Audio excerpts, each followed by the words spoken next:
Alright, hey YouTube, it's Rita. I wanted to stop by and do another quick vlog for you guys really quick while I'm on a quick break from work. So basically, I guess it is a good sign that you guys see me again at work, but I want to tell you guys a little bit about what happened at my doctor's. Well, at my doctor's yesterday. It was an appointment, but if you guys watched the previous vlog, you know that I had to go for monitoring. So, I now know the term of what it is that they were concerned that I might have. And basically, it is called ICP, or for short, it can be termed as cholestasis. And cholestasis is basically a liver condition that normally happens around the 3rd trimester of pregnancy. And just so that I can clarify, there's cholestasis and there's obstetric cholestasis. So obstetric cholestasis obviously means cholestasis during pregnancy. So cholestasis during pregnancy normally happens around the 3rd trimester of pregnancy. And yeah, between like 36 and 40 weeks, I guess. Like between 36 and I believe they said like getting closer to 40, so like 38, 39 weeks is when it normally will like show up. Basically, I don't know if I finished my sentence. It's a liver condition that affects the normal flow of your bile. And so basically when the normal flow of your bile is affected, your liver is kind of like keeping the toxins in your body, which is unsafe for you and baby. And the symptoms of it are itchy skin all over your face, the palms of your hands, the soles of your feet, your legs, but not your breast and your belly. Those are the normal spots that itch during pregnancy, just because your skin is stretching there anyway, where we get our stretch marks, our breast, our stomach, our hips. Basically itching everywhere else but those places is a sign of cholestasis. Also, dark urine is a sign of cholestasis. And jaundice in the mother is a sign of cholestasis. And fatigue also is a sign of cholestasis. Now, for me personally, the only 2 symptoms that I had were the itching all over, and I also had the dark urine was my other symptom. And I've been drinking water like crazy, but yesterday when I was at the hospital, they said that my urine was like the consistency of syrup, which kind of freaked me out. But basically what happened was I went to the hospital. They took me up to labor and delivery, and it kind of freaked me out because like they were so not nonchalant about it, but they were basically like, every nurse that came in kept asking me, they're like, oh, what are you here for today? You're being induced? And I'm like, not that I know of. I thought I was just here to get my blood drawn. And so like everybody kept throwing the word induced around. They're like, oh, she's the patient that has cholestasis. And I'm like, hold on, I don't think I have anything. Like, I'm here to see if I have something. And they were like kind of like laughing at me, but at the same time I was like, no, seriously, like, what are you guys talking about? Like, I was just at work. I just drove to the hospital to get my blood drawn because that's what I was told on the phone. So if you guys are like trying to tell me I'm about to be induced, like, I would freak out like crazy. So basically what happened was they got me in a bed, got me, set up for my IV and all that good stuff. And then the head resident came in and she talked to me, and basically she told me what the cholestasis was, and that I had all the symptoms for it, and they had to do a blood test to see if I actually have it. And she was like, what we're basically going to test for is your uric acid levels. Sorry, somebody's trying to parallel park in front of me, and they are doing a horrible job.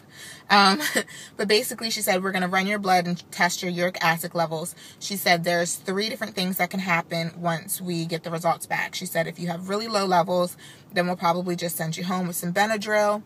She said if you have like medium levels, she said there's another medication that they can give you.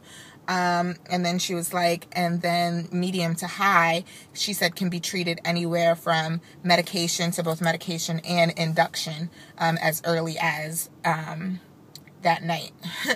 So I kind of looked at her and I was like, well, I hope it's just Benadryl. And she was like, oh, of course, honey. She was like, well, you know, get the results back and we'll see.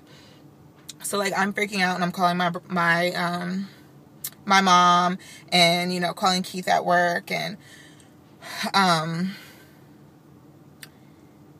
basically they just took my blood. I sat there for a very long time because I guess it took a long time for the results to come back. I think I was there for like 3.5 or 4 hours. They never started an IV on me because I guess once the results came back, then that's when they would start the IV. Long story short, the uric acid levels came back looking good.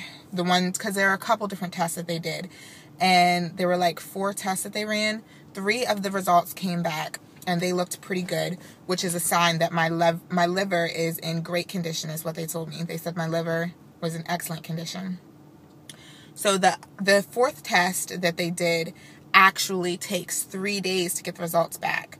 So because my other results were fine, then what they did was they just decided to discharge me with Benadryl. But they did say that the Benadryl, of course, was going to make me like drowsy and stuff like that. So I haven't taken any yet today. Yesterday when I was sent home, I was super tired and like I went to bed right away. That's why I didn't make an update video, because the Benadryl does make you sleepy. And then I haven't taken any today because I'm at work and I don't want to be drowsy while I'm at work. So I'm just sitting here itching. And you know, there's nothing wrong with the fact that I decided not to take the Benadryl, because the Benadryl does not cure the cholestasis. It just cures the itching part. So if I have cholestasis, which I do not think I have. Reason being is because they discharged me, gave me the Benadryl, and then they told me that at my prenatal appointment on Friday, they will give me the remaining results for my other test, the test that takes 3 days. And depending on what that test says about my bowels, they will know for sure whether or not, you know, I have that condition. She said it is very unlikely for the 3 tests that came back saying that my liver was okay. It's very unlikely for this 4th test to come back saying I have cholestasis if the 3 tests that they already did basically said my liver was in good condition and that I was fine. So that makes me feel good. And so, you know, I'm not sure what the diagnosis will be of why I'm itching so much if I end up not having the cholestasis, but we will definitely see. So that is the update. If you guys want some more information on obstetric cholestasis, I would say go to www.icp.org,